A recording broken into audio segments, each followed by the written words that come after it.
CEN news देश प्रदेश की ताजा तरीन खबरों के लिए CEN न्यूज को सब्सक्राइब करें और रहें पल पल की खबर से हर पल बाखबर।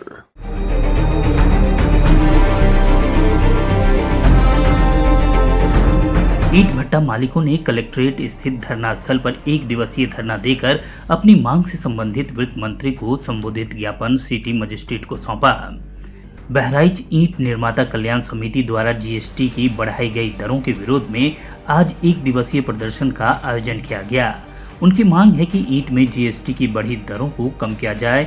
इस संबंध में जानकारी देते हुए ईंट निर्माता कल्याण समिति के महामंत्री मोहम्मद अब्दुल्ला ने बताया कि इस एक दिवसीय प्रदर्शन का आयोजन बहराइच की ईंट निर्माता कल्याण समिति द्वारा किया गया है।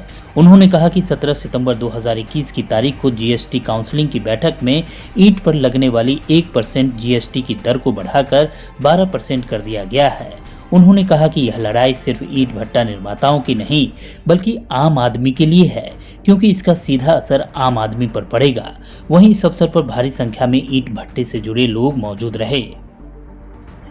आज आप लोगों ने एक धरना दिया है और ज्ञापन भी दिया है, क्या मकसद है? GST की बढ़ी हुई दरों के विरोध में उत्तर प्रदेश ईंट निर्माता समिति के आह्वान पर बहराइच ईंट निर्माता समिति ने आज एक दिवसीय धरना प्रदर्शन का आयोजन किया है। हमारी मांग ये है कि ये जो करों का बोझ लादा गया है, जो 1% की दरें थी GST की, उसमें 12 गुने की वृद्धि कर दी गई है, 1200% की वृद्धि कर दी गई है। ये पूरी तरह से अमान्य है, हम इसको स्वीकार नहीं करते हैं। हम अपनी लड़ाई अंत तक लड़ेंगे। अभी हमने धरना प्रदर्शन किया है, आगे हमारा अभी आमरण अनशन का कार्यक्रम है और यदि आवश्यकता पड़ी तो हम उससे आगे की भी कार्रवाई करेंगे। हम इस काले कानून को किसी भी हालत में वापस मानने के लिए तैयार नहीं है। ये लड़ाई पूरी तरह से ईंट व्यवसाय की लड़ाई नहीं है, ये लड़ाई एक आम आदमी की लड़ाई है, क्योंकि ये करों का बोझ अल्टीमेटली ये करों का बोझ आम आदमी पे पड़ेगा। हम इस लड़ाई को अंत तक लड़ेंगे। जिस तरह देखा जाता है कि आम आदमी भट्टों से जुड़ा रहता है, उसका जीविकोपार्जन चलता है, तो कहीं ना कहीं इससे वो भी प्रभावित होगा। बिल्कुल पूरी तरह से वो प्रभावित होगा। लेंगे तभी तो देंगे। इस उद्योग से लाखों लोग रोजगार पाते हैं। इन पिछड़े जनपदों में जहाँ पे रोजगार, बड़े कल कारखाने नहीं है, बड़े उद्योग धंधे नहीं है, यही कुटीर उद्योग, यही ग्रामीण प्रकृति का उद्योग लोगों को रोजगार उपलब्ध कराता है। एक किसान कृषि कार्य से विरत होने के बाद भट्टों पर आकर अपनी मजदूरी करता है, अपने परिवार का भरण पोषण करता है, वो पूरी तरह से प्रभावित होगा।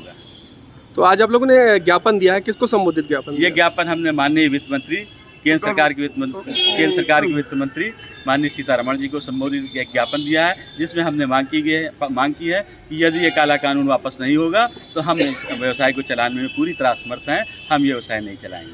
आगे की रणनीति क्या होगी सर? हमारी आगे की रणनीति ये है कि अभी हम उत्तर प्रदेश निर्माता समिति का जो आह्वान होगा, हम उसके अनुसार कार्रवाई करेंगे।